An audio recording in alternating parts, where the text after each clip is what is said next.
All right, good morning, everyone. Let me call to order the Lubbock Metropolitan Planning Organization Transportation Policy Committee. It is Tuesday, June 15th, in the year of our Lord, 2021. It is 8:33. A quorum is present of the Transportation Policy Committee. So at this time, I'll direct your attention to our safety protocols. And as we usually say, we'll follow the city manager on this, but he's not here. So, Dan? Follow the mayor? Yeah, follow the mayor. So if we get a tornado or a flood, it will have to move pretty quick. All right. I also want to acknowledge our guests here. Thank you so much for being here. Ms. Walker reminds us that no one has signed up to address the policy committee during our public comment period, so we will move on now then to agenda item number 5, which is the approval of the May 18th, 2021 minutes of the Transportation Policy Committee, and entertain a motion. Move approval. Second. I have a motion and a second on the approval of the May 18th, 2021 minutes of the Transportation Policy Committee. Is there further discussion or any changes? Hearing none, I'll call for the question. All in favor? Aye. Any opposed? Motion carries. Thank you. Item 6 is to conduct a public meeting and to receive comments on the transportation alternatives, or the TA, the set-aside project submission. This time I will open the public comments if anyone wishes to make a comment at this time on our transportation alternatives, our set-aside project submissions. Is there anyone who wishes to address? I think both sponsors are here to speak on their respective projects. So okay. They can approach the podium. Thank you. Ms. Davidson?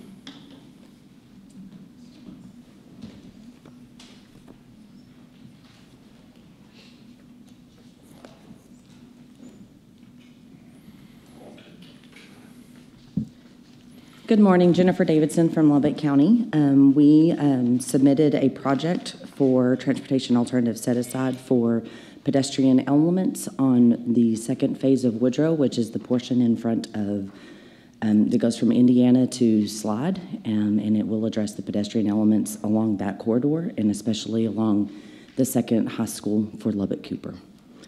I guess I'll answer any questions for what it is, but it's just for the pedestrian elements on that corridor. Before you leave, you have a copy of the graphic out of her application. It's on page 17 or 18 in your agenda backup. And you also have one for the city project, so you can see what she's talking about.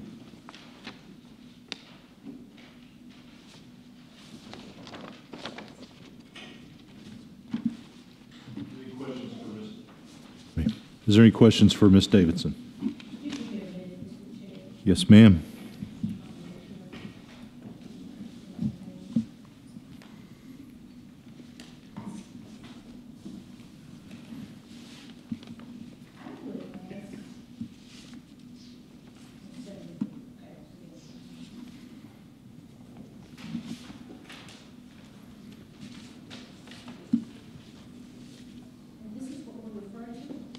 So I think that's the summary that you guys have, and then there's the Woodrow project, and then the top number is the overall project, and then it's the 80-20 match, and then this is the graphic for the Woodrow portion, the one with the aerial. Okay? And that summary also has the other application as well. Ms. Davidson? Yes. The Woodrow project, that's just pedestrian only, that's not bike pass, correct? Well, it's a shared use path, and so it's both. It's Okay. bike and pedestrian elements, but it's just the pedestrian bicycle portion. Okay. Yes, ma'am. The sidewalk in a shared use path is what it is. So it'd be typical 9 foot, 10 foot shared use, okay.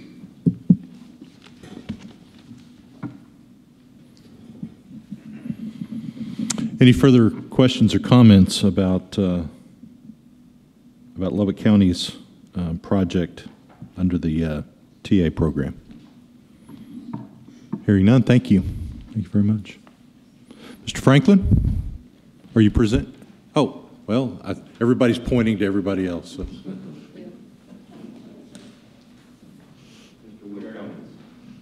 Got drafted last second. There you go. Everybody, I'm Will Cummings. I'm a traffic engineer in traffic operations. The project that I've submitted is, we call it the Pedestrian Bicycle Connectivity Plan. And basically, we have a lot of good bike routes and pedestrian routes along Canyon Lakes and through Tech Campus and Tech Terrace. But there are connections that are missing to make these full-length bike routes.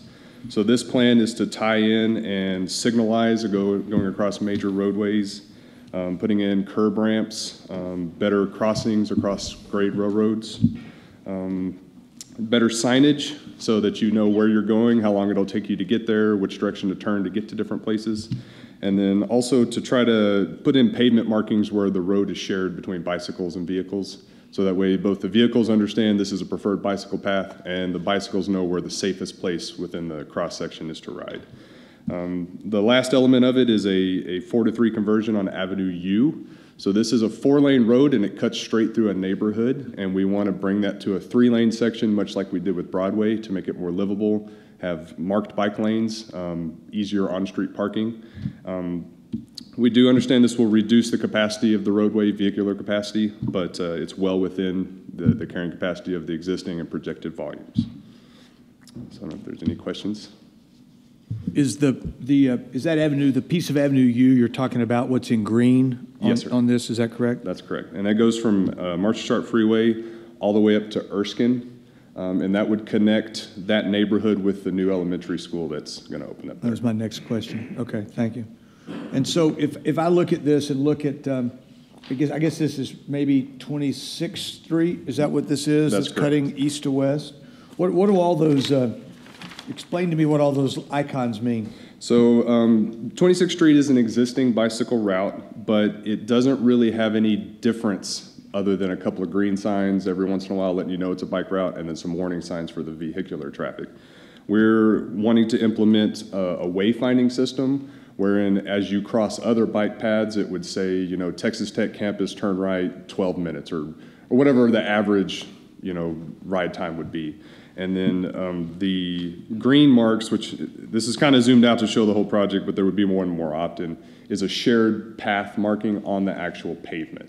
And so it would show, much like we do in the shared areas of Broadway where there's a turn lane shared with a bicycle area, it's a bike symbol with some chevrons on top of it to show you you're still on the bike path, you're still going the right way, and also as an indication to the vehicle traffic to know that this is a shared area. And then the two pedestrian hybrid beacons would be crossing Indiana and University, because those are essentially barriers by time of day right now to get across. Especially University, it's kind of a tricky interchange because there's some right and left turns through the median. Yeah. So second question is when you're riding if you're going on your walking or on your bike through the Canyon Lake system, you get to a point where you've got to come out of the lake system and cross, I guess what's North Avenue Q, right? Up, yeah. So, is there? It looks like there's something for that. Is that included in? So that'd be when you're coming out of the Guadalupe neighborhood. You know what I'm talking about? Yes, so sir. Between what the new lake that right there. What are we going to do right there? So there is existing roadway that goes under Avenue Q, but if you didn't know the area well, it would be hard to find those connections, and that's where that wayfinding signage would come in. And then also there are some sections of roadway sidewalk that are missing, and also some tricky railroad crossings. We would address those as well. So right now, you can make a continuous ride along the street network, but you have to know exactly where to turn, and we would be installing additional signage to tie those together. But I thought there was one, maybe it's Buddy, I thought there's one place you had to cross, is it Buddy Holly? It may be at Buddy Holly, and that's University Avenue, and we would be putting in a pair of pedestrian hybrid beacons there. Now, that is a TxDOT roadway, so we have to get a special exemption for that, but we're working on it already. Okay. Mr. Chair? Yes, ma'am. This is what I wanted to talk about. Thanks for coming up. All of the, and I think the mayor had asked, but I didn't hear if you said so, the different icons and the colors and all of that. Talk to me as I walk up and look at this, and if you would, when you say wayfinding signs, what will that look like? What will someone know that this is what I can refer to make that left or whatever? Okay, so the wayfinding signage has to be compliant with the manual on uniform traffic control devices. Currently, on all of the bike routes throughout the city, there is it says bike route, and there's a green sign with a white bike symbol, and then an arrow telling you which direction the bike route goes. Well, that's minimal information to let you know you're still on the bike route, but it doesn't really tell you where it goes. We would have a larger sign that would still say bike route, but it would show you where you can go. So it would say Texas Tech University, or it would say Guadalupe neighborhood or Canyon Lakes bike route, that sort of thing, and it would have an arrow telling you which way to go and an approximate distance and time. So it could even be like 1.2 miles, 7 minutes, or whatever the typical ride time of that would be. And that would depend on the terrain and any kind of crossings you would have to make. And then we would have those at key locations to help you make your way to a destination rather than just, you're on a bike path, you know. And let's say you're coming down Broadway here. And of course, there's going to be the signs there. It's going to be pretty easy to follow. But Thank you, Mr. Mayor. It's going to be pretty easy to follow, but if I come kind of dart over off of the lake system someplace else and cut through McKenzie Park a little bit differently, what signage can I pick up, and what will tell me that, hey, I need to jump across Broadway to pick up and get back on course or whatever? Yeah. So these signs would only be on the established MPO bike routes, but we could put them in such a way that we intercept traffic. You know, like you're saying, if you come through McKenzie Park and we see that that's an option, well, we'll put a wayfinding sign on the bike route where you intercept. Okay. And that way people, you know, as you cross, you know, Broadway or you cross Canyon Lakes Drive, either way, you would see that sign and be like, oh, I can go this way to whatever. Yeah. We've also kind of internally talked about a potential color coding system for the bike routes to make it similar to like a bus route map. We're still looking into the typicals on that. Like MUTCD doesn't give you good guidance on that right now, and so we're looking to see what we're allowed to do. But it would be neat to say, oh, just take the black route to Tech, or the red and black route to Tech, or the purple route to LCU, or something like that. So. Okay. And the icons, I see a little yellow man walking, and then I see a man walking in red. And yeah, so and the green. yellow is an RRFB, which is like what we put out in front of Buddy Holly Hall. So it's a signed crosswalk, but it has caution lights that the pedestrian or the bicyclist can enable. The red symbols are those enhanced railroad grade crossings. Gotcha. So currently the sidewalk kind of just dies at the railroad crossing, and if you're in a wheelchair or if you're not an advanced rider on a bicycle, you might have to step off the curb. We want to tie that in and actually let you stay up, you know, on the sidewalk as you cross the railroad crossing. And there's a couple locations too where the railroad crossing is at an angle to the roadway. We want to be able to curve and hit the railroad tracks at a 90 degrees so that you don't catch a tire or something like that. The other symbols, I don't see any on here. They're kind of all buried because you can imagine the scale. Once you zoom in on this map, you can see stuff every couple hundred feet, whereas zoomed out with everything, this overview is kind of difficult to see. But the green bicycle symbol is that shared use path marking. Gotcha. And those would be on all streets where it's shared with the vehicles. Okay. Thank you. Okay. Mr. Chairman. Mr. Warren. Does this match up with the recently approved bicycle pedestrian plan the MPO approved? It does. We made sure to use existing routes, and then also any of the elements that we're implementing were approved in the bicycle master plan. And what's so special about 26th Street? So we basically started with our highest bicycle volumes. We used Strava as an indicator of where people bike frequently. And we found that the core of the city around Texas Tech and downtown is where we have the highest bicycle volumes. Well, 26th Street is the next down east-west bicycle route that has not been treated in any way. And so our thought was, well, if you can connect the medical district and you can connect Tech Terrace and you can connect the heart of Lubbock neighborhood east-west, you already have good north-south connections on Broadway and Flint getting to the Tech campus. So if you lived in the medical district or you lived in Tech Terrace and you went to Tech and you wanted to go on a bike, it connects all of those things together, just like the vehicle street network is connected with signals. So it had nothing to do with a couple of very prominent local officials living in that neighborhood. Just curious about that. Didn't on my part, because I didn't know that.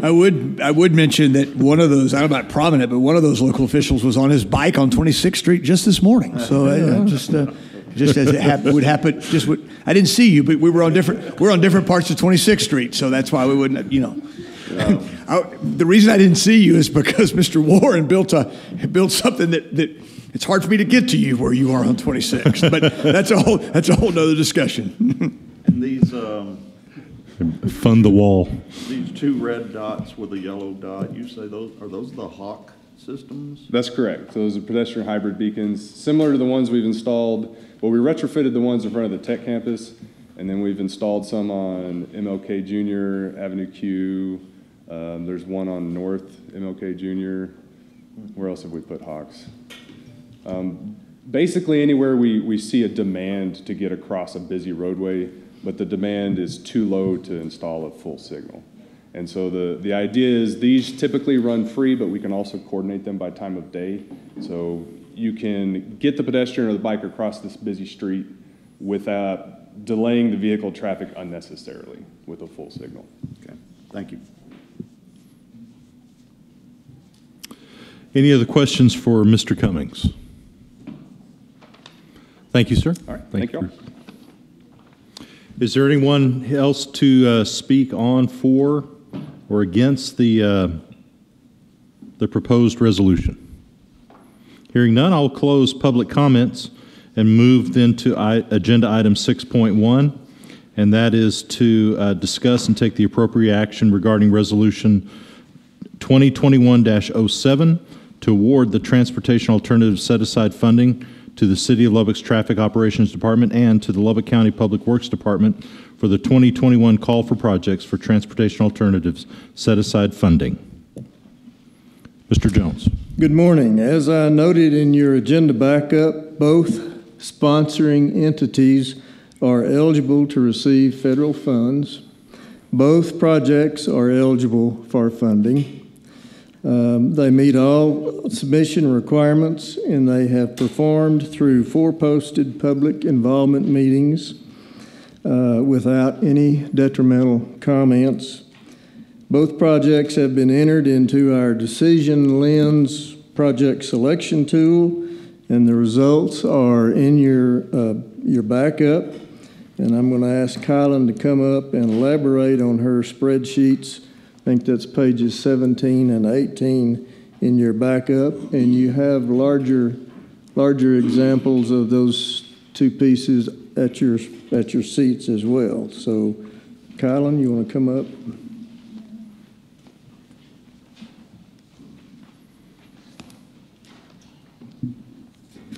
As he said, I did enter them into Decision Lens, and there's not a lot of difference between the 2 projects.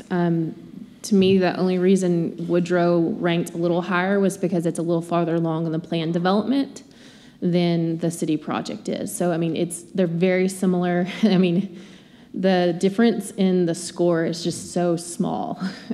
To me, they're both excellent projects. And as he said, they both qualify and are good pedestrian transportation alternative projects. So, are there any specific questions about it?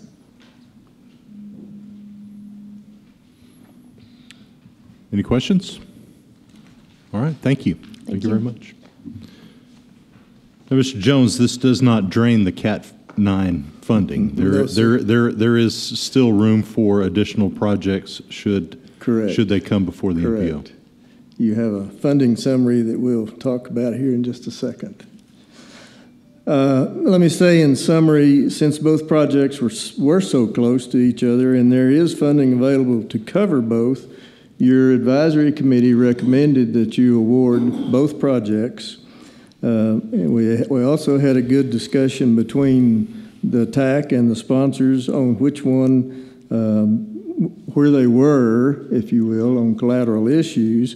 And so the TAC also decided that Lubbock County would be the first to move forward, and the district is working on the AFA as we speak. And then at the end of the fiscal year, we'll catch up with the City of Lubbock's project. Both of those projects are going to be programmed to let in 23.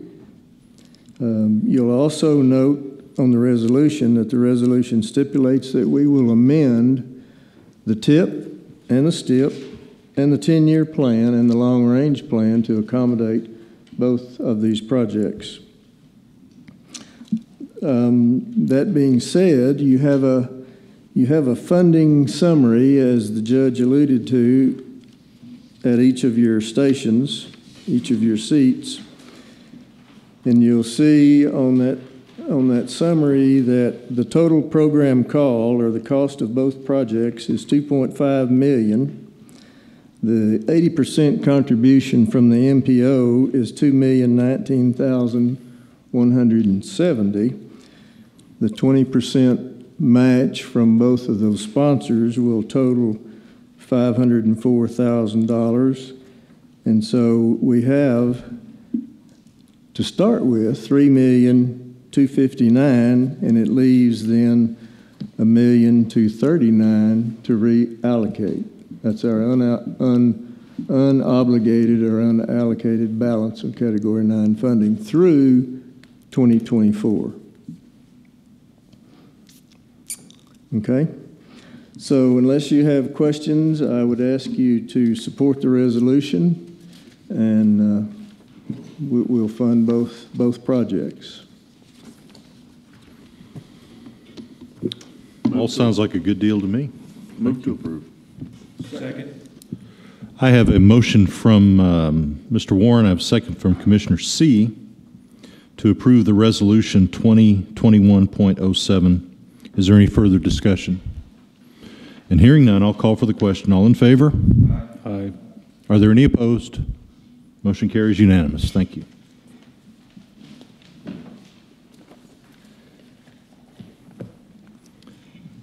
Item 7 is to conduct a public meeting to receive comments on the proposed fiscal year 22 Unified Planning Work Program, or the UPWP. Is there anyone present who wishes to speak on the 2022 Unified Planning Work Program? Hearing none, I will close the public meeting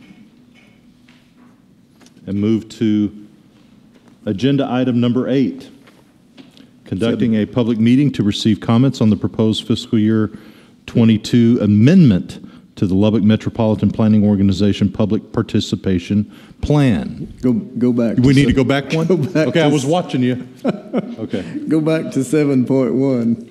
Oh, I did miss So 7. I missed 7.1. I apologize. You're exactly correct. Sorry. Let's move to agenda item now 7.1 is to discuss and take appropriate action regarding the resolution 2021-08 advancing the fiscal year 22 Unified Planning Work Program to the Texas Department of Transportation Federal Highway Administration for final action. Mr. Jones. Thank you.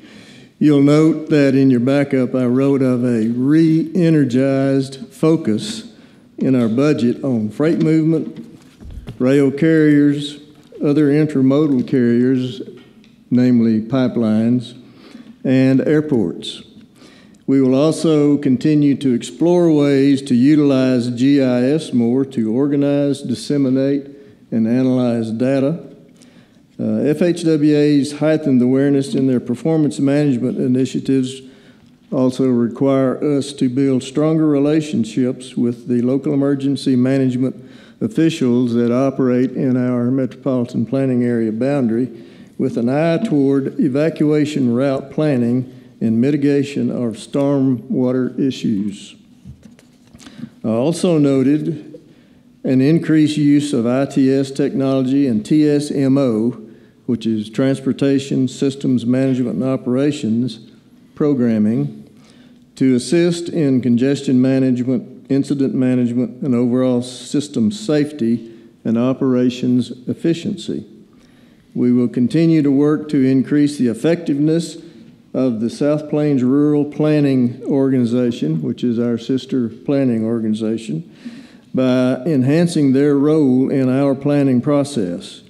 One segue into that goal is to maximize our efforts on implementing FTA's regional models of cooperation as a facet of our planning emphasis areas, or Ps, that you've heard us mention time and time again.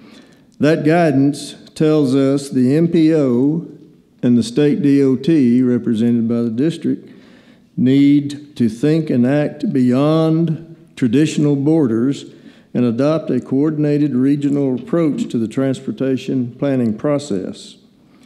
USDOT guidance specifically encourages the MPO to partner with the RPO to conduct transportation planning in non-metropolitan areas. Again, in 22, we will continue to serve on the Regional Coordination Committee as part of our contribution to USDOT's Ladders of Opportunity initiative to identify connectivity gaps in accessing essential services within the 16-county SPAG region and the 17-county TxDOT district. And we will continue to coordinate and cooperate with TxDOT and FTA to monitor our performance regarding FHWA's Performance Management Program, PM1 through 3, that you've heard us speak of often, the TAM, Transportation Management Plan, and the PTASP, Public Transportation Agency Safety Plan. More specifically, the UPWP shows where the TAC is recommending subconsultant programming for account 8406 at $114,400 as you budgeted, which includes the GIS database development and maintenance of eligibility and operations for CityBus. We will continue our legal service at 1.3 and the FTE initiative at 1.1. We will close task 5.3 because it is complete and finished now and not carry it over into 22. However, we will add the launch of our new travel demand model with a base year of 2017 and a forecast horizon of 2050. That's in task 2.1, and we will program a trade fair initiative in task 3.1. To strengthen these highlights, you have a UPWP budget summary on page 27 in your agenda backup that's out of the document that was sent to you as part of your agenda email. And you can see, if you look then at page 28, that the expenditures are matching and therefore transparent from what you approved. Lastly, as to the UPWP self-certifications, the debarment certification says the MPO, as a subrecipient of federal funds, is not presently debarred, suspended, or ineligible from covered transactions, suspended or ineligible, from covered transactions by a federal department or agency, and no civil judgment has been rendered against us for fraud or criminal offense, nor in the last 3 years have we had any federal transactions terminated for cause or default. The lobbying certification says no federal funds have been paid for influencing any federal agency or member of Congress in connection with any federal contract, grant, or agreement. And further, if any funds have been paid, they will be duly reported on the standard disclosure form. The certification of compliance form says that our contract and procurement procedures comply with 2 CFR 200, and they do, as we are under an agreement with the City of Lubbock to provide those services. Then the certification of internal ethics says that the MPO has adopted and enforces an internal ethics and compliance program to detect and prevent violations of law, including regulations and ethical standards applicable to the MPO and its officers and employees. And lastly, we certify that our public participation plan operates to involve the public so that we're transparent in all of our endeavors. That being said, absent any questions, I would ask you to support the resolution so that we can send our budget to TxDOT and FHWA. Mr. Jones, really the purpose of this resolution is, one is to show that the numbers match, Yes. which is always very important, but also then to make sure that what we put in our budget line items match exactly what TxDOT and folks are looking for. Correct. Whenever they say administration management, then we have that category of administration management and so forth. Correct. So it's a very simple amendment. I know that you explained it very thoroughly, so thank you very much. But basically, this is a simple amendment to reconcile our budget with the standards that are now brought by. And even the format is prescribed by TxDOT. Yeah, there you go. Are there any questions for Mr. Jones? Mr. Chairman, Mr. Warren? I have a couple of questions. Yes, Mr. sir. Jones, on page 27, below the table, we have TPF 649, 753, estimated unexpended carryover 0 for a total TPF of 0.00000. Should that not add up to 649, 753? It will. It should. I've been out of math class for quite a while. We intended to take that out. Okay, I just wanted We're dividing Okay. today, so. And then on page 28, I'm kind of confused. You're showing in the yellow highlight proposed FY 21-22 budget. Aren't we nearly finished with FY 21? Or is there overlap between 21 and 22? Overlap. Is there? Okay. It's confusing to me. I thought we approved the 21 budget last year. So it's kind of like that tip that We've had overlaps. we've had that conversation with TxDOT Finance too. Okay. All right. And I think that's why this is called an amendment I to the got you. budget. All right. Fair enough. That's all I've got, Mr. Thank Chairman. you. Any other questions? With no other questions, I'll entertain a motion.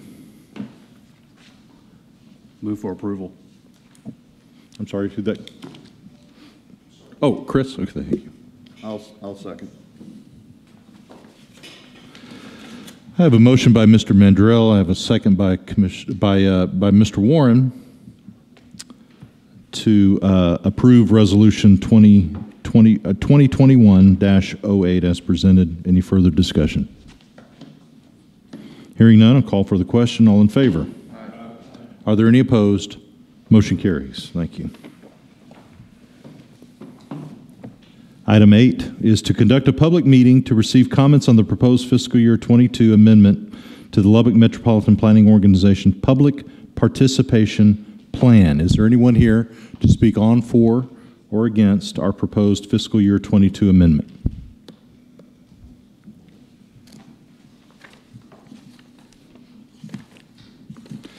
Hearing none, I will close the public meeting portion.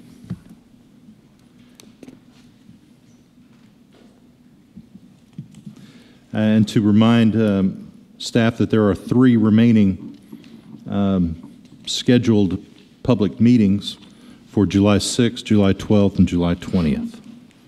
With that, I'll move to agenda item 8.1 to discuss and to take appropriate action regarding the resolution 2021-10 approving an amendment public participation plan. Mr. Jones. Suffice it to say that the FAST Act requires the MPO to have a public participation plan that provides for public input and ensures transparency of all of our planning products.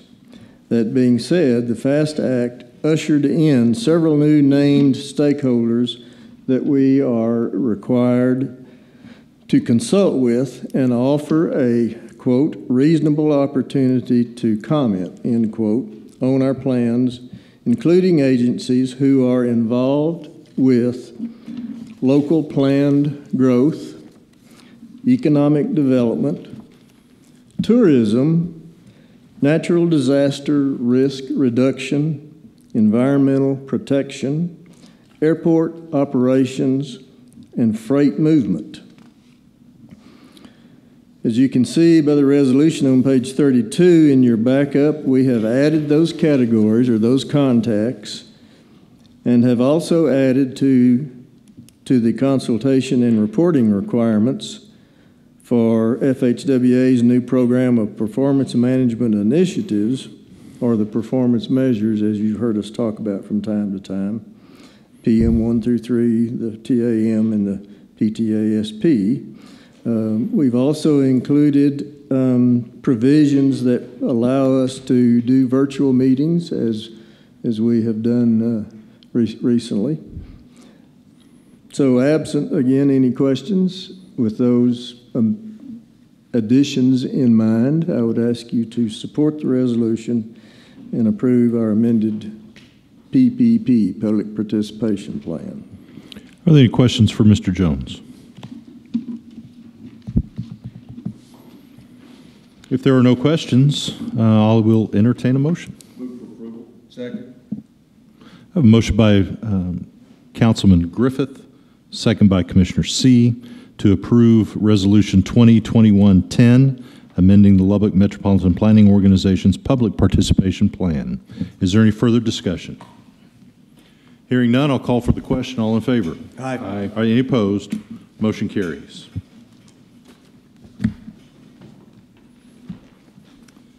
Agenda item number 9, to discuss and take appropriate action regarding Resolution 2021-09, affirming a congestion monitoring network and travel time index for the revised and updated congestion management process. Mr. Jones. You will remember back on our June 16th meeting of 2020, we discussed the importance of measuring delay and how we can use that to measure our local delay using our Compat tool and NEPA Assist. We use those tools to help determine countermeasures to address that congestion. You will recall that your TAC recommended a 1.25 travel time index, which is a measure of the level of tolerance we thought our local drivers would tolerate regarding congestion. This board agreed and adopted that index with the caveat that we bring it back in 1 year and look at it again before going further with any additional analysis. Well, it's 1 year, and Mr. Matt Miller, who is also from Texas A&M Transportation Institute, is here with an updated Compat tool to show you and a recommended TTI. So that being said, Matt, you're up.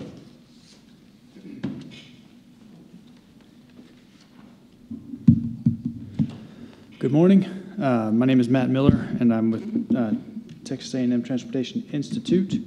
I've got a presentation I'd like to show you that's going to cover some of the trends in the region, in the Lubbock region, as well as how some of the roadways are performing. And hopefully it'll help to explain some of the background to this congestion management index or travel time index. So put this up on the screen. By the way, you have that PowerPoint in your back there. Okay, so this is, I guess you can see the slides are right on the wall there. So I work with Texas A&M Transportation Institute with the Urban Analysis Program, and our duty is to provide support to MPOs across the state of Texas under the auspices of the interagency contract with TxDOT's Transportation Planning and Programming Division. And as part of that, I work with Bill Frawley and Brigida Gonzalez with TxDOT.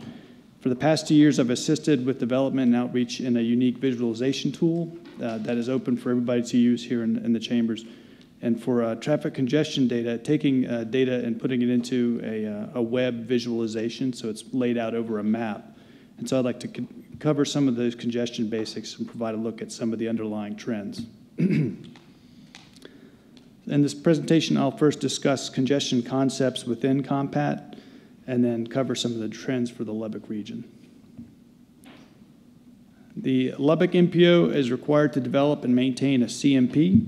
At the 2016 Federal Certification Review, examiners requested an explicit connection to project selection process. So that's basically ensuring that when you're looking at a road and you're seeing the congestion and the measures that are performed for that road to analyze how it's performing, that it actually also has a connection to when you make a project, when you select it, when you prioritize it, when you elevate it up the list. And so based on the June 2020 meeting, one of those metrics was agreed to as part of the selection process or as part of one of those potential selection process metrics, which was travel time index. And what is that?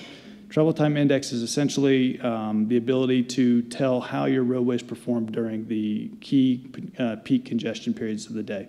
And so when they say 1.25 as the selected metric, what that essentially means is 25% extra time that you're adding to your travel time that you're planning on during the peak period traffics. So that's essentially covering the whole region. And so what I'd like to discuss is actually how the region is performing using that metric. This map, yes? I think this is extremely interesting, but I think what I found out through this is as we go through these numbers, you're just going through some numbers. I think what's interesting is how you collect this data. I mean, before, we used to put rubber hose down on the road, right? And as cars ran over the road, it kept a counter, and then you picked up the counter. That's not how you do it today, is it? That's right. That's right. We still have, we do collect volume data using those counts methods, but this is really a blend of that data coming out of TxDOT with a different set, which is called NRIX. And NRIX is a speed data company. What they do is they collect data out of vehicles that are traveling down the road. And so they can get it through your application, phone application, which has an NRIX app, but then they also can get it from a variety of other sources, and they can get it in real time. So they can put it over a time, like over a 24-hour period, for how fast how fast vehicles are driving on the road. Councilman Griffith, they're reading your cell phones. Among other sources, that's true. Right? Judge, I'll be deleting that. You can't. You leave your cell phone at home, and then they don't know where you're at. How about that? The other side of it is, and you're probably hearing about some of this in the news, OEMs, the people who manufacture the vehicles, or original engine manufacturers, I guess is what the term stands for. Those have also got agreements in place with companies like NRIX to provide them information on speeds from their vehicles too. So even if you didn't have it on your cell phone, it might be coming out of your car. So dots on maps. They're always watching. That's all used. We always want to know where Steve Warren is at all times, so please let us know. I'm sure somebody in the NSA can certainly attest to that. Thank you. Didn't mean to interrupt. Sure. But it's important to know how they collect this data, and not just the data, but really the methodology in collecting that is fascinating to me. Yeah, and that is part of some of the updates that are coming out of this, is that you can see over the time period of a day, an average day in the year, how how speeds are performing, what you're looking at as far as segments along the road. It used to be where you would just, like you were saying, you only get that from the counts that come across for volumes, but not necessarily for speeds. And so this is using that volume information combined with the speed data to really come up with that metric and to give you the sense for what is the travel time index for your roads. Thank you, Mr. Mill. So this map provides you for a view for how your networks change annually. And so all this is to use to indicate that it's a dynamic change. It occurs in conjunction with the Texas 100 Most Congested Roads report. That's legislatively mandated. And we used a web tool developed at TTI for all LMPO stakeholders that they can use called Congestion Management Process Assessment Tool, or COMPAT. And that was used to create this set of map slides in GIS. These details all roads above and below 1.25, as well as those that are on your highways, freeways, and on system roads, which may or may not be above 1.25. So there's kind of a mixture here of different roads that form your congestion management network. All the roads in black are 2019 on-system roads, and those in green are on-system roads that also are above 1.25. All the remaining colors cover those off-system roads that are at 1.25 and above.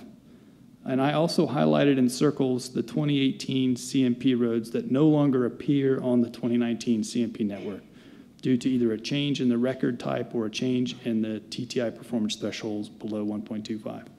So I do this to indicate that this is a map that really changes over time with each annual update of the Texas 100 Most Congested Roads report, and by association COMPAT. So those are both intrinsically linked. They're both using the same data set, and they're based on a methodology that's been established and agreed to between TxDOT and the legislature to report out on how they're performing on the roads.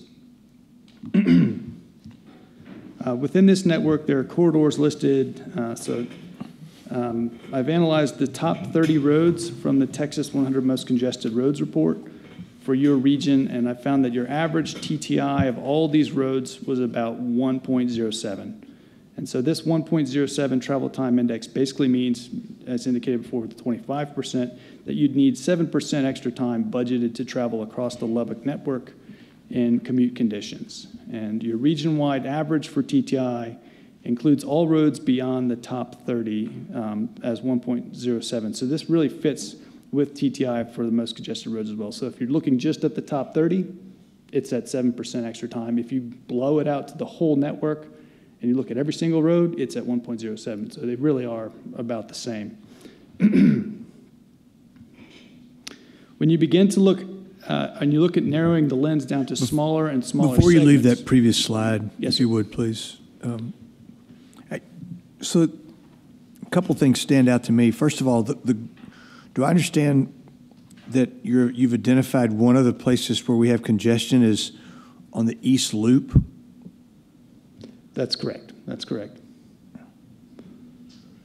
Mr. Warren, can you illuminate me on that? I've never noticed any congestion on the East Loop. I would guess it had something to do with the construction project we had going over there this past year. Because that's an anomaly. That needs to be taken out. Right. I guess it was congestion for a period of time, but we don't have an issue on the East Loop. The other thing I find interesting is that it doesn't show, it doesn't identify the Southeast Loop and Highway 84 with any congestion here. And I know that's something, Steve, we've looked at and talked about over the years. I guess it's just so few times of the day or the week. What's your thought about that? Like we discussed a few months ago, we feel the congestion has gone down considerably since we did that signal upgrade out there. Since we did the what, I'm sorry? The signal work? The signal upgrades that we did. Yeah. We're not seeing the long backups out there like we were before. So. Yeah, I was through there Sunday night, sort of and intentionally didn't go 1585 and cut across. I came through and it was at about 6 o'clock and had no problem getting through the signal. So, okay, maybe that has solved that problem. Okay, and thank you. This is also from 2019. So the speed data that we're looking at for the East Loop, that green stretch is what you're pointing to. Right. That actually will have changed, of course, since then. So it's been about 2 years since that time period. I don't have an argument with any of the other places on here, but that one to me that doesn't make sense. And is that work zone, is that now completed? Yeah, it's been opened up again. And 2018 and 19 was the time period where we had that down to 1 lane each direction. And that will be reflected in future updates. So this is updated in February every year.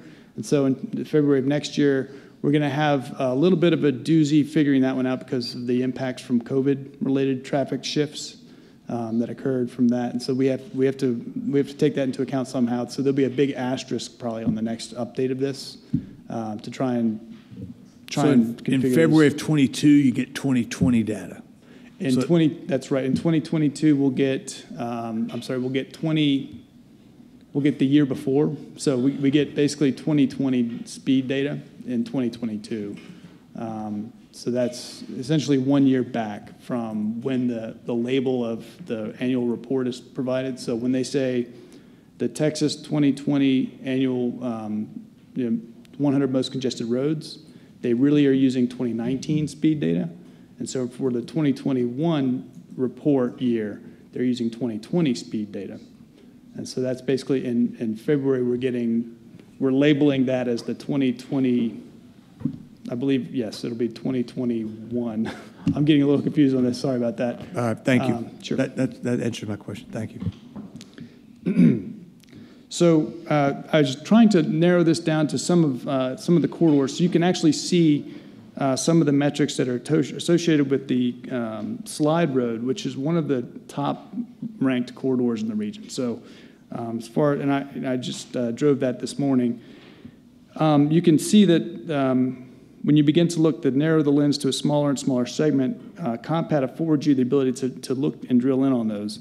The contrasts in how things are performing begin to show up. And so you can see in this one, through the cross street at 82nd and Slide, it becomes a major source contributor to the congestion along this top-ranked corridor.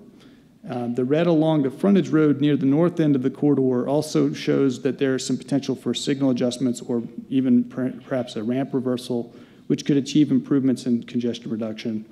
This also shows you how close the cutoff is. So you're at 1.19 for the corridor overall, but these smaller segments which show up on the prior map, if the threshold was lower by 0.01 or 0.02, they might show up. So there could be a sensitivity assessment in future updates. So if you've selected 1.25 this year, you might, 4 or 5 years down the line, reconsider it and revise, just considering how some of this has changed over time. Another corridor which shows up, this is 4th overall in the top 30, is 19th between Upland and SL 289. And you can see that the similar pattern follows through with a major contributor cross street displaying higher use during commute periods. And that brings that commute travel time to about 1.21 and above. So some of those are above the threshold itself. So if you recalculate TTI to cover the whole corridor, it comes to 1.17. So this corridor falls beneath that 1.25 threshold. So bottom line, a regional threshold is good, but using this threshold to examine smaller segments can also potentially provide you with additional metrics to use on which to base investment decisions. And it can be used to really it depends on the extent of the corridor, so the length that you've selected, and it also depends on if you're qualifying an investment, there could be different related investments tied to those as well. So I just wanted to do cover some key congestion concepts. If you would like me to skip this part, I'm fine with that, but this is just kind of covering what's kind of behind some of these numbers and what drives the analysis. Congestion really comes down to a mixture of things, including lack of roadway lane space capacity, poor driver behavior, e.g. riding the brake. There could be poor roadway designs with short roads with line of sight issues or short exit ramps onto two-way frontage roads, changing operating conditions. And so this is really kind of looking at traffic congestion is a condition in transport that's characterized by slower speeds, longer trip times, and increased vehicular queuing. It occurs when traffic speeds slow down below a relative free flow speed. So while the speed limit might be 70 miles per hour, a given road may actually have free flow speeds above or below this number on average. We count road congestion, road performance as congestion when the vehicle speeds drop below the average free flow speed. Congestion varies based on the selected roadway segment's history of average free flow speeds, and it can be abnormal or normal. And so when I say abnormal or normal, the official term is recurring or non-recurring, but I've preferred those other previous because they're a little clearer. When you average all the speed and volume data together across a year, you really help to establish a performance trend for a roadway. And that really indicates how the roadway performs, and then it shows that normal congestion occurs near this upper range when the selected road switches from the average free flow speed to a predetermined threshold, where a road is considered congested, but it's within this normal congestion limit. And the reason for this focus on normal versus abnormal congestion is that different investments apply to the location where abnormal congestion arises versus the location where normal congestion occurs. So you might be able to address it using different strategies, different investments. TSMO was mentioned earlier, Transportation Systems Management and Operations. That's using a strategy that points to and covers a wider umbrella. It covers both normal congestion and abnormal congestion, stuff where special events or rain and things like that occur with weather. So those are the two considerations that are typically covered when you're looking at addressing congestion.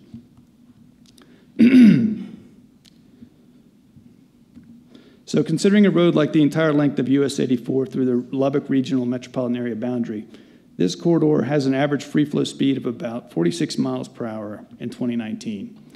When speeds reduce below 46 miles per hour by 5% or so to 44 miles, it's not very much, but we count that as congestion based on average figures. However, if we look at a smaller stretch of US 84 through downtown Lubbock, the normal congestion speed here is 12% lower because of the slower average speeds resulting from typical traffic flows. Traffic signals and peak congestion periods are also factors that fall into this. So normal congestion or recurring congestion is reliable congestion. It encompasses the types of patterns you see in the morning and peak commutes in the afternoon, where slowdowns occur as more cars get onto the road. It's really capacity-based. The more water you add to it or the more traffic you add to a road, the slower it goes. This is congestion that's reliable and that will be there for you through thick and thin, barring the occasional pandemic. The speed profiles below really shows you how average speeds for all days in 2019 on one US 84 corridor varies by time of day, direction of travel. It shows in the dotted lines the average congested speeds for 2019. The normal congestion occurs on this corridor where speeds begin to drop below those fixed dotted lines. The dotted lines figure were obtained from the TTI, the Compat tool. So we're using this same exact tool in order to show some of these visualizations, but also to pull from some of the data that's been analyzed over that, averaging over the year. So I mentioned these speeds belong to one corridor. Which one do you think it is? Do you think it's the entire corridor through Lubbock County on the right, or is it the smaller one on the left? The answer is US 84 between 27 and 82. It's the smaller one. You have normal congestion.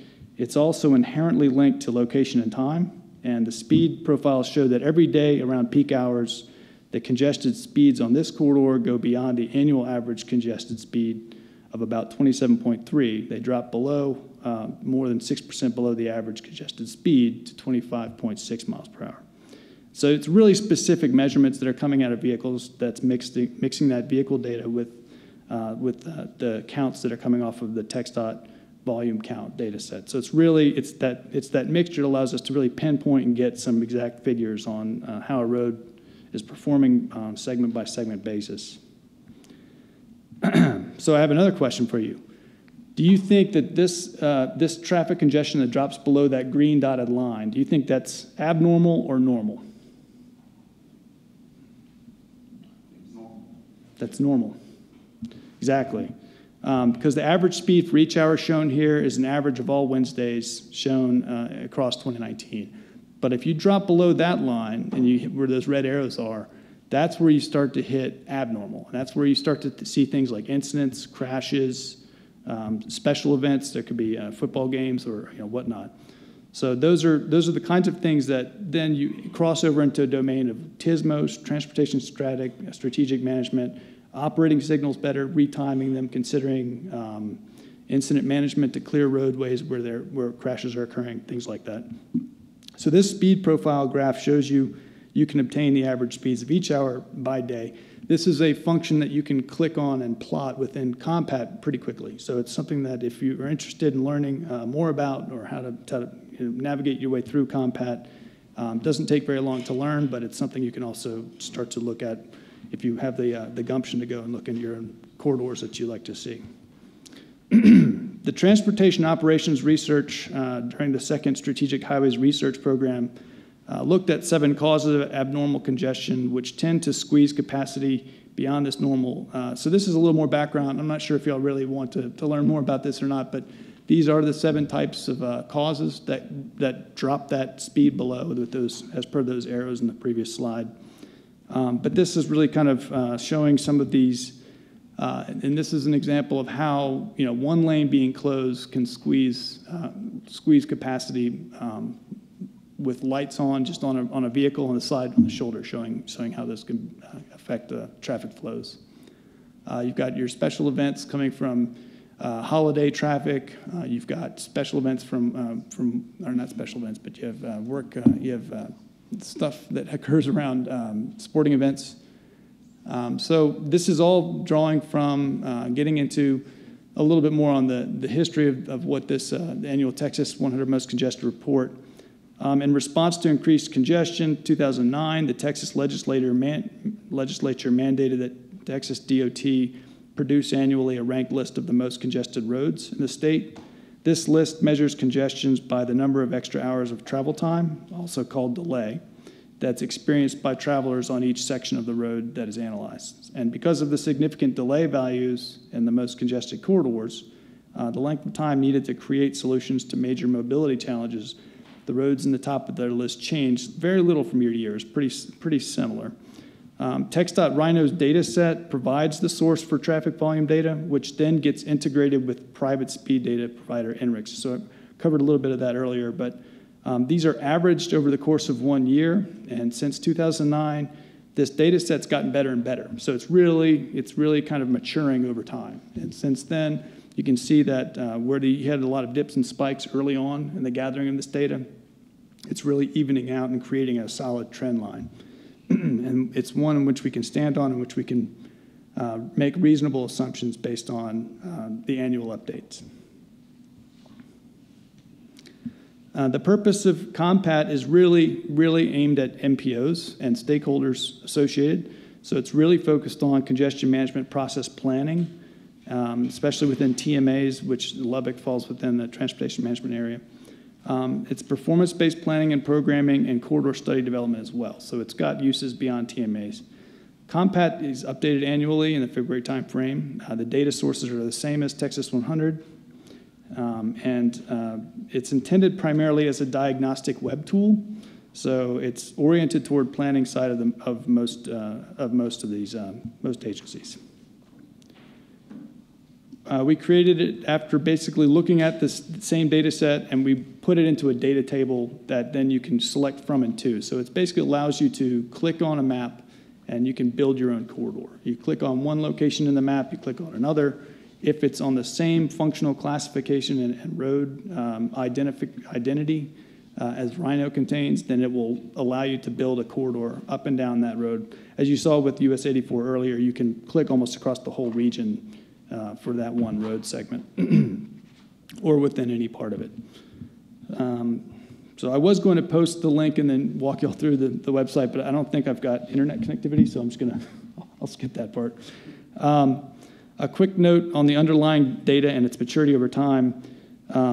It is based on the Texas 100 Most Congested Roads report, and the last few years have shown these trends to be more stable and consistent. This data set covers the years of 2016 to 2019 currently in order to show trends that are available around this more stable and mature data part. So this is the trends part of the presentation, so I'll go pretty quick through this. But if you want me to stop and you have any questions at any time, please feel free. The highway system designation is based on RHINO category. So RHINO stands for Road Highway Inventory Network, and I'm not sure what the O stands for. I always forget that part. But it's based on the categories that are contained within it. So otherwise known as HSYS, which is the column heading if you want to dig into the actual data set. But the functional systems included are, and local, if we wanted to break this out, because I know it's such a large part of the network, they're basically your other principal arterials, minor arterials, major collectors, and minor collectors, record types, including city streets and local streets. So that's the wide swath of your network. All of these, most of these are off-system roads. County roads are also off-system, and the remainder of the classifications are considered on-system. So a lot of what you saw in that initial map that's showing the year-to-year and those little circles, those were mostly on-system roads. This is your average daily vehicle miles of travel, and this trend is moving upward over this time period. Average daily vehicle miles of travel by highway system designation, projected at 2.78, I believe it's million in the 2020 time period. But again, that might adjust downward based on COVID projections and the impacts on traffic. Total personal hours of delay, Lubbock and Amarillo comparison. This is looking, and this is one thing that it allows you to do is if you open up the compat, you can go to the Lubbock, you can go to Amarillo. There's a lot of different MPOs on the home landing page, and so you can get at some of these trends and do some comparisons across region. The total personal hours of delay, and you can see that it's a minor uptrend for several roads or for several road categories. However, on your local roads, your state highways, it looks like it is trending downward, so that's a good sign. Your travel time index is indicated before. You're at 1.07, but that's actually projected to increase over time, so you're on an upward trend with that. But it's not terribly much. It'd be 1.075. So. We do have the ability within Compat to also look at freight and to look at trucks and the impacts to congestion on truck network or trucks traveling over the network.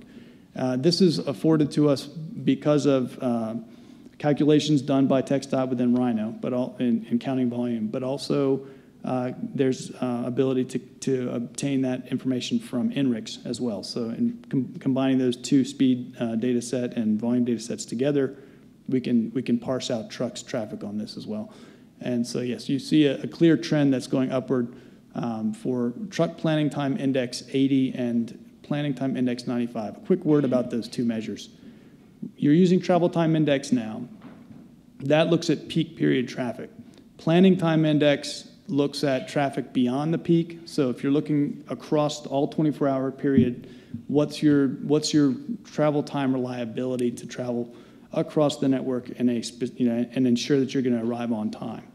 And so what planning time index gets at more clearly is that abnormal congestion. So if you have a road network and you're looking at it has a high planning time index, what that essentially means is there is a wide swath of congestion types that's impacting that road. So if it's got a higher score, about 1.3 or 1.4 and up, that means you're to arrive on time 95% of the time, if that's the measure that you're looking at, which is essentially translates to about missing maybe 1 day out of the month instead of 1 day out of the week. You would have to add 0.3 or 30% extra travel time to ensure you arrive on time 95% of the time. Well, that's a way to look at how abnormal congestion impacts your network. And it also is a way to look at how, and you can compare that to the peak, which is more of your normal congestion. So the TTI is your normal congestion, PTI is your abnormal, and everything else included. But it's also beyond those time periods, so it's fully inclusive of all 24-hour periods of your network its performance. So planning time index, and this is just for vehicles, and you're looking at about 15%, so adding about 15% extra travel time to arrive on time 80% or 95% of the time. And that's on an upward trend. So your abnormal congestion, the congestion that's outside of the peak periods as well, that's also trending upward. So I was able to pull out, using the congested top 130 or top 30 roads in the region, I did an assessment for the top 5 congested roads, and these are the ones that show up in the map. This has got Slide Road at number 1, and then Upland at number 4. And I believe that's, yes, we've got 30th University is also factoring into this one as well, so at 2 and 3.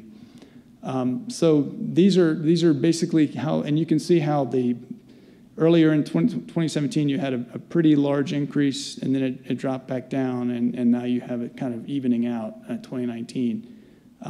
There was a large change in the data that occurred in that time period, and so that explains some of that kind of volatility that you're seeing here with these top 5 congested roads.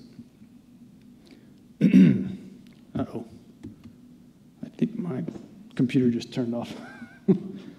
So let me see if I can get my battery. While he's doing that, it's more of a comment more than anything. And we look at the 100 most congested roads in Texas. There's actually a list that draws that out. And I don't know if anybody around here would be surprised to know that our top congested road in the MPO, we're talking about the Slide Road, shows up on the Texas list at 849. Yes. Out of the 849. Pretty good. Puts things into context, right? I think it's actually, well, that one section for that was showing up, I think it's around, 480 or 497, but I think that's from a different time period. But it's out of about 1,800 roads that they classify, so that's not bad. I mean, and that puts it into perspective as far as whether there's, whether you're doing a good job or not, whether there's a ton of congestion or not. So. Glad we gave that road to the city. Yeah, duly noted, Mr. Warren.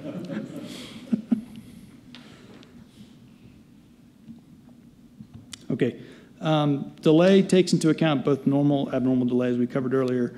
But the nature of person hours of delay, it helps to blend those both together. So abnormal delays where you have those car crashes, special events. But delay is another way to segment out and compare travel time. Travel time is kind of your average, but delay allows you to kind of do more of to test that average and to see exactly what it is you're getting out of that measure. So if you want to do kind of a comparison between those two measures, I would recommend looking at person hours of delay in comparison travel time index. That'll give you kind of like a way to do a litmus test to see whether or not the person hours of delay really are really more tied to volume. So you're going to get a better sense for how that corridor is performing.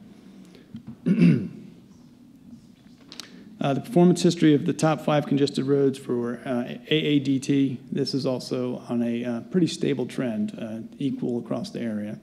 I think the one that is on the upward trend would be 19th Street and Upland, if I'm getting that's correct. So improvements and investments in transportation that improve travel time index are geared toward normal delay, the types of delay that is there day in and day out, and the peak. Things that are aimed at improving travel time index include traffic signal timing or capacity improvements around bottlenecks. This slide shows the revised top 5 congested roads in the Lubbock region going back 4 years for trucks alone. The planning time index is based on measures for trucks. Since this figure can be obtained from compact data, based on truck speeds. We also wanted to show you the difference between the corridors and their ranks. So you can look at trucks, but then you can also look at regular, every vehicle included. And so I just wanted to be able to call that up for you, and you can see the comparison and contrast between the trucks and how they perform on the network versus how every vehicle performs on the network. So you can do things like this, visualizations that enable you to do these kind of pretty quickly.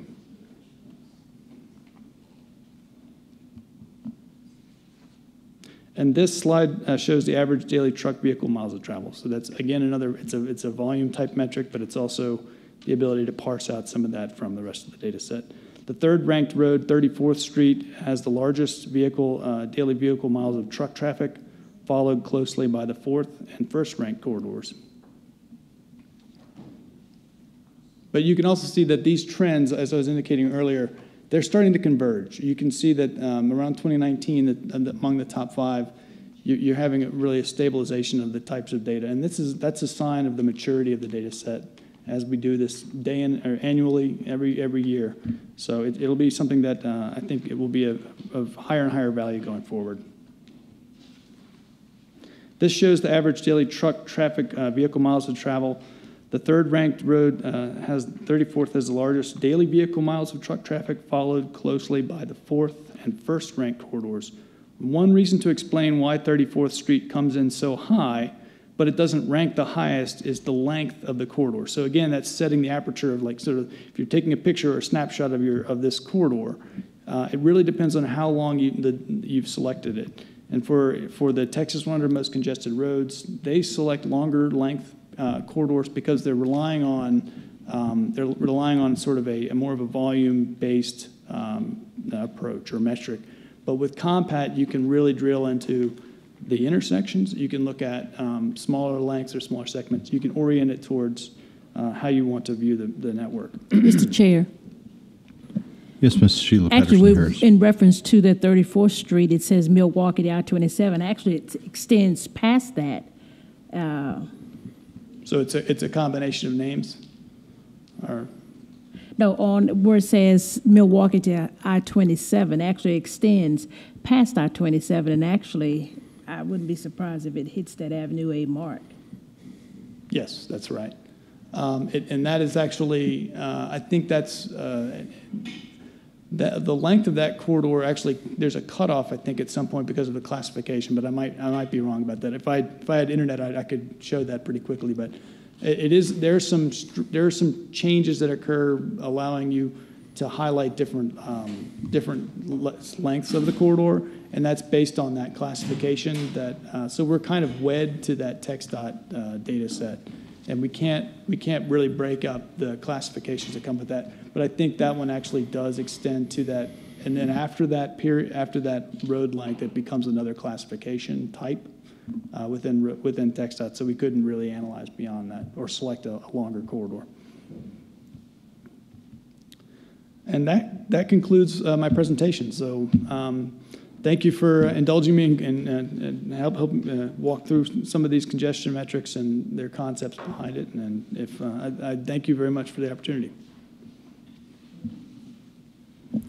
Any questions or comments?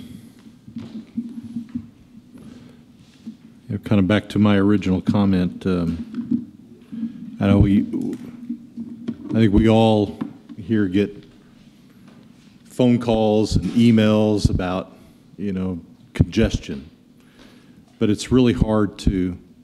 We compare it to our own standards here, and Lubbock has always been known for a place where you pick a point A and I can get you to a point B in 15 minutes, and it's really true.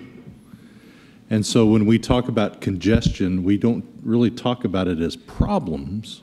We just talk about it as just things we can tweak, things that we can do maybe a little better.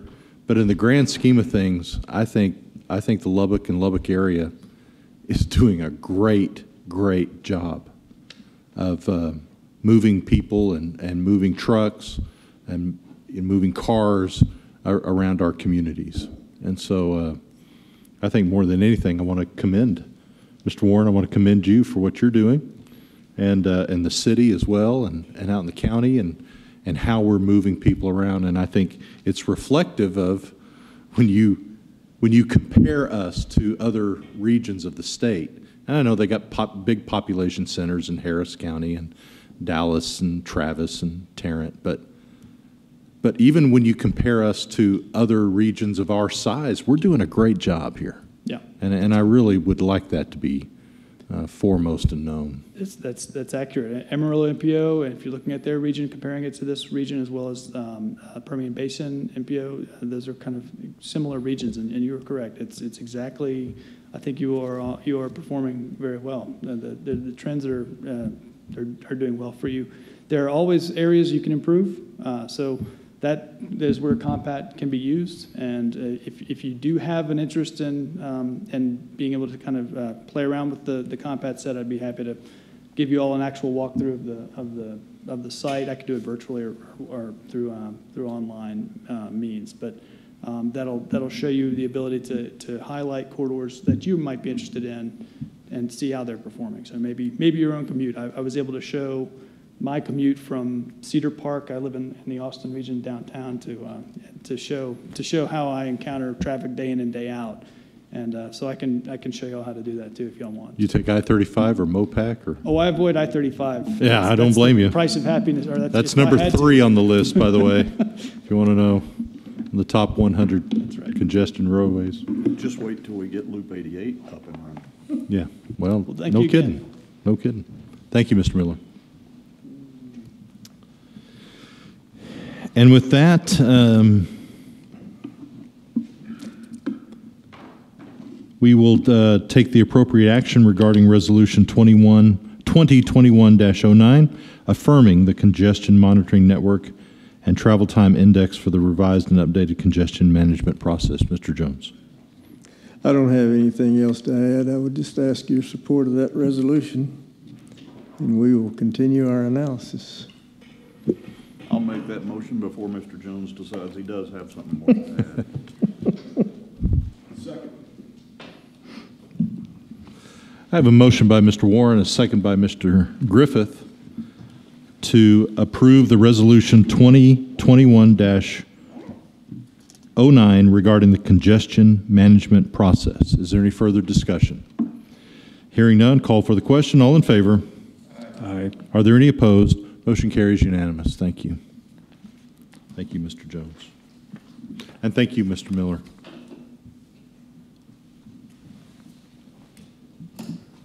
All right. Item 10 is our fun stuff, right? I'm ready.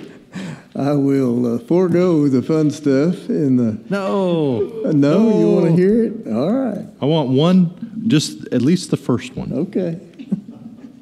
Now, I've come prepared, Mr. Griffith. On page 69, you have a report about National Airplane Day. I thought we might add a little levity to our discussion of our modal transportation partners by celebrating National Airplane Day. And I put into your packet a set of instructions for a space shuttle. Right, here you go. We gave, at our TAC meeting, we gave everybody a sheet of paper, and they folded their own, and it was a train wreck, I'm telling you. That was not the space shuttle. That was my own creation that I did. So you want to hear? I look forward to this one. Thank you. You want to hear the rest of this, or you want to skip to the financial report? Let's skip to the financial report. Happy National Paper Airplane Day to everyone. Yeah. Our financial report is the last page in your backup. It is through April, which is the 58th percentile. You can see this report, we've collected 89% of our revenue, but I can tell you that now we are over 100% as of last week. We are 35% on our expenses, and so we are well within our budget. Wonderful. And unless you have questions, that'd be my report. Thank you, Mr. Jones. Let's want to remind also remind the board that the full-time position that we are that we are still open on our applications, And we will be conducting more interviews in the short-coming period. Is that correct? Correct. All right, good. So if there's any questions about that, you can get with Mr. Jones after this meeting. But we will, and with that, is there any other business for the MPO? Hearing none, we are adjourned. Thank you. Thank you all. We appreciate your attendance. I know